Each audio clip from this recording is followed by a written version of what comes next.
रिया और अथर्व गुफा के अंदर जाते हैं जहां उन्हें ऑक्टोपस पकड़ लेता है। लेकिन इससे पहले कि वो ऑक्टोपस अथर्व और रिया को मारता, वहां धमाका सिंह आ जाता है और वो एक मुक्का ऑक्टोपस के सिर में मारता है, जिससे ऑक्टोपस वहीं पे बेहोश हो जाता है।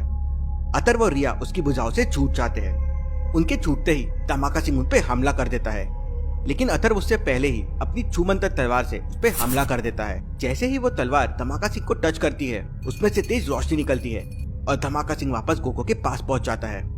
अथर्व और रिया दोनों गुफा में आगे बढ़ने लगते हैं तो उन्हें सामने 3 रास्ते दिखते हैं। तीनों रास्तों को देख के क्या आप बता सकते हैं दोनों को कौन सा रास्ता लेना चाहिए, ए, बी या सी? सोचिए लॉजिकल आर्मी और मुझे आपका आंसर कमेंट करके बताएं।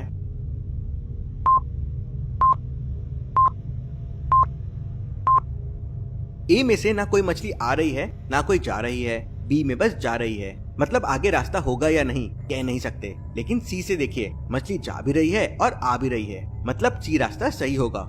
दोनों रास्ता सी लेके गुफा में आगे बढ़ते हैं और गुफा के आखिरी कोने तक पहुंच जाते हैं। अथर्व गुफा से बाहर निकलने की कोशिश करता है तो पानी में बड़ी बड़ी आग की लपटें निकलने लगती है। अथर्व पीछे हो जाता है, तभी उस आग में से एक जीव निकलता है। मैं इस गुफा का रक्षक हूँ। इस गुफा से सिर्फ समुद्र के जीव ही आ और जा सकते हैं। अगर गुफा से बाहर जाना है तो मेरी एक पहेली का जवाब दो, अन्यथा तुम दोनों इस गुफा से बाहर नहीं जा पाओगे। और वो उनसे एक पहेली पूछता है, लाल फूल हूँ इस धरती पर, खिलता हूँ मुरझा जाता हूँ, नहीं कोई ऐसा जो मुझे छू सके, छूने वाले को मैं जला देता हूँ। तो क्या आप बता सकते हैं इस पहेली का जवाब क्या हो सकता है? सोचिए लॉजिकल आर्मी।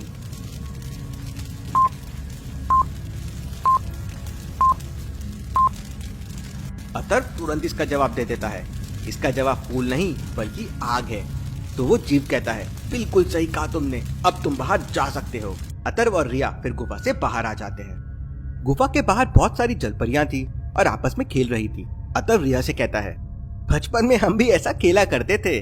तो रिया हंसने लगती है।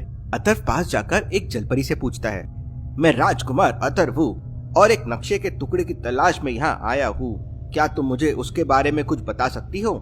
तब वह जलपरी अथर्व से कहती है, मैं तुम्हें नक्शे के बारे में कुछ नहीं बता सकती, लेकिन इतना जरूर बता सकती हूँ कि इस नक्शे के बारे में तुम्हें कौन बता सकता है, लेकिन उससे पहले मेरी पहेली का जवाब दो।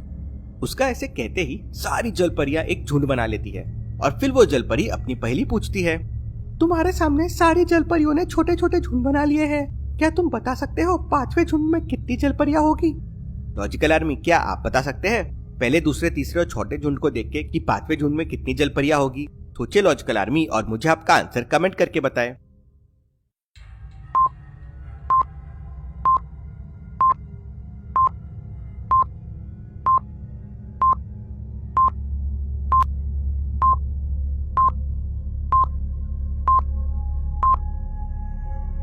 पहले झुंड में 10 जलपरी है, दूसरे में 9 मतलब 1 कम, तीसरे में 7 है मतलब 2 कम और चौथे में 4 है मतलब 3 कम। तो 5वें में 4 कम होगी और 4 से 4 कम मतलब 0 जलपरी। अथर्व का जवाब दे देता है तो वो जलपरी अथर्व को समुद्र दुनिया के सबसे पुराने और बूढ़े कछुए अंडुमल के बारे में बताती है। अथर्व और रिया वहां से निकल पड़ते हैं और अंडुमल की तलाश में समुद्र के बीचों बीच पहुंच जाते हैं। अंडुमल का घर एक गुफा के अंदर था जो समुद्री दुनिया के बिल्कुल बीचों बीच था। रिया और अथर्व को वो गुफा दिख जाती है और वो समझ जाते हैं कि अंडुमल इसी गुफा में रहता है, क्योंकि गुफा के बाहर 10-10 फीट ऊंचे 2 कछुए पहरा दे रहे थे। अथर्व और रिया उस गुफा के पास पहुंच जाते हैं। तब उनसे एक कछुआ कहता है, कौन हो तुम लोग और कछुए के राजा अंडुमल की गुफा के पास क्या कर रहे हो? तब अथर्व कहता है, मैं आलिस्तान का राजकुमार अथर्व हूँ और कछुए राजा अंडुमल से मिलना चाहता हूँ। तब वो बड़ा कछुआ कहता है, अंदर जाने के लिए तुम्हें हमारी एक पहेली का जवाब देना होगा। और वो उससे एक पहेली पूछता है, रात कटे तो मैं आ जाऊं, दिन जाए तो मैं चला जाऊं, हर रोज यहाँ से मैं ढलता हूँ, मैं भी कछुए जैसा चलता हूँ। तो क्या आप बता सकते हैं इस पहेली का जवाब क्या होगा? सोचिए लॉजिकल आर्मी और मुझे आपका आंसर कमेंट करके बताएं।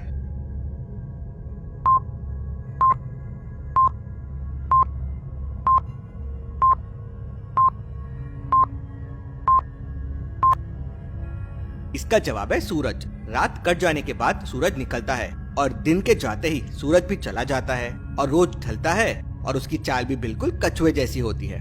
अथर्व और रिया इसका जवाब दे देते हैं तो वो दोनों कछुए अपना भाला हटाते हैं और अथर्व और रिया गुफा के अंदर चले जाते हैं। उन्हें सामने एक 12-15 फीट का अंडुमल कछुआ बैठा हुआ दिखता है और उसके आसपास बहुत सारी जलपरियां उसकी सेवा कर रही थी। अथर्व